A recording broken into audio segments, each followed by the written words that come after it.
ஓம் ஸ்ரீ கருப்பசாமி போற்றி போற்றி. என் அன்பு பிள்ளை, கருப்பசாமி துணைன்னு சொல்லிக்கிட்டு அதிர்ஷ்ட எண்ணான இந்த 555 எண்ணையும் தொட்டு விட்டாய் தானே. நிச்சயமா இனி உன் வாழ்க்கையில் நீ வெற்றி பெறுவதையும் நீ நினச்சது நல்லபடியாக நடப்பதையும் யாராலுமே தடுக்க முடியாது.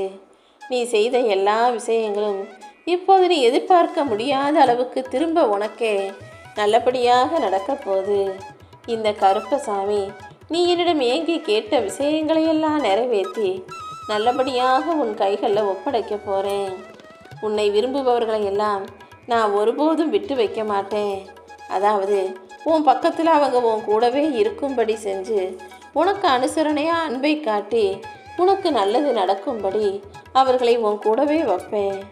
அதே போல் உன்னை விரும்பாதவர்களையும் உன் கூட விட்டு வைக்க மாட்டேன். உன்னை பிடிக்காதவங்க உன்னை விட்டு விலகி போனாதானே அது எதிர்மறை எண்ணங்களை விலக்கி உனக்கான நல்லதை நடத்தக்கூடியதாக மாறும். இனிமே உன் வாழ்க்கைக்கு எது நிம்மதியை தரும், எதை செஞ்சால் மகிழ்ச்சியை தருமோ அது எல்லாவற்றையும் சிறப்பாக செஞ்சு கொடுக்க இந்த கருப்பசாமி நான் தயாராயிட்டேன். மனித வாழ்க்கையில் ஒரு நாளைக்கு சந்தோஷம் இருக்கும், ஒரு நாளைக்கு துக்கம் இருக்கும், இன்னொரு நாளைக்கு எதையாவது நினச்சி பயம் வரும், இன்னொரு நாள் வலியும் வேதனையும் இருக்கும், இன்னொரு நாள் வெறுப்பும் சலிப்பும் இருக்கும். இப்படி மனிதர்களுடைய வாழ்க்கையே ஒவ்வொரு நாளும் ஒவ்வொரு விஷயங்கள் கலந்த கலவையாகத்தான் இருக்கு. ஆனால் நீ தான் எல்லாத்தையும் தாண்டி கடந்து போக கற்றுக்கணும். எல்லாத்தையும் கடந்து செல்ல தயாராக இருக்கும்போது உன் வாழ்க்கையே அழகாக மாறிடுமேன்னு சொல்லமே.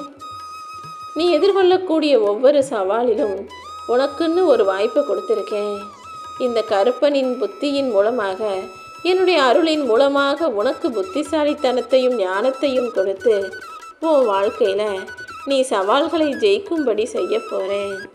வாழ்க்கையில் எல்லாருமே எல்லா சமயத்திலும் ஜெயிச்சிட முடியாது. சில சமயங்களில் நீ நினச்சது நடக்காமல் போகலாம்.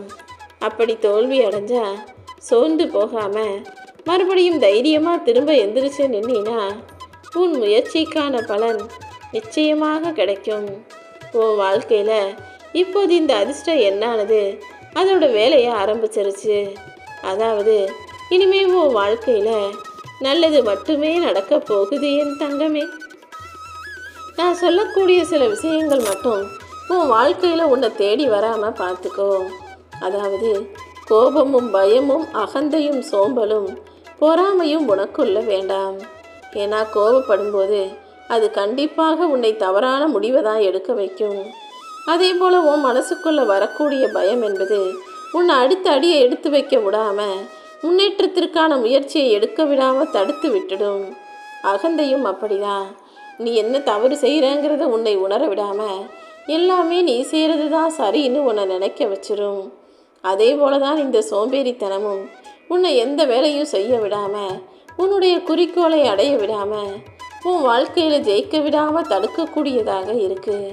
அதே போல் இந்த பொறாமை குணங்கிறது மற்றவங்களை பார்த்து பொறாமைப்படுத்துவதோடு மட்டுமல்லாமல் அவர்களை வெறுக்கக்கூடிய அளவுக்கு உன் மனசை மாற்றிடும்.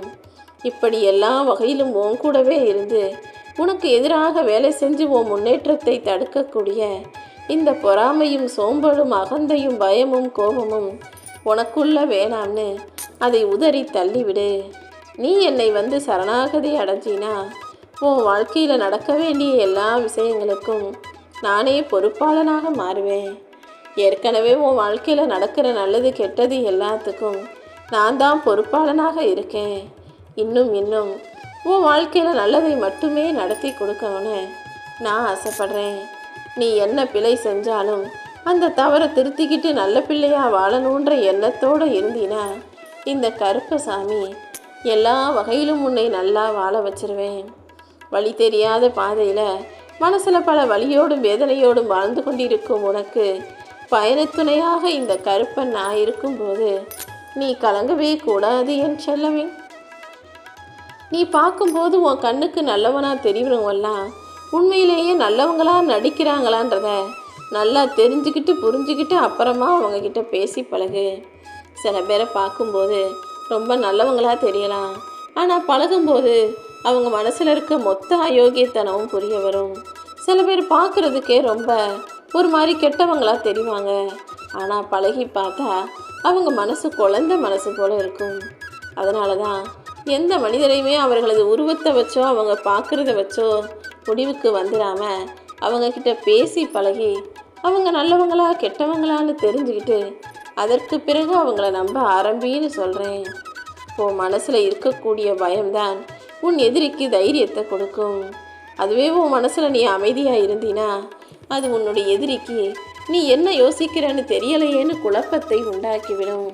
முடிஞ்ச அளவுக்கு எப்போதுமே எல்லார்கிட்டையும் நீ என்ன யோசிக்கிற என்ன நினைக்கிறங்கிறத தெரியப்படுத்திக்க வேண்டாமின் செல்லமே. தெளிவான மனசோடு நீ இருந்தினா எல்லா விஷயங்களும் சிறப்பாக நல்லபடியாக உன் வாழ்க்கையில் நடக்கும். உன் கலங்கிய மனசை தெளிவுபடுத்தி எல்லா விஷயங்களிலும் உனக்கு வெற்றியே கிடைக்கும்படி இந்த கருப்பசாமி நிச்சயமாக செய்ய போகிறேன்.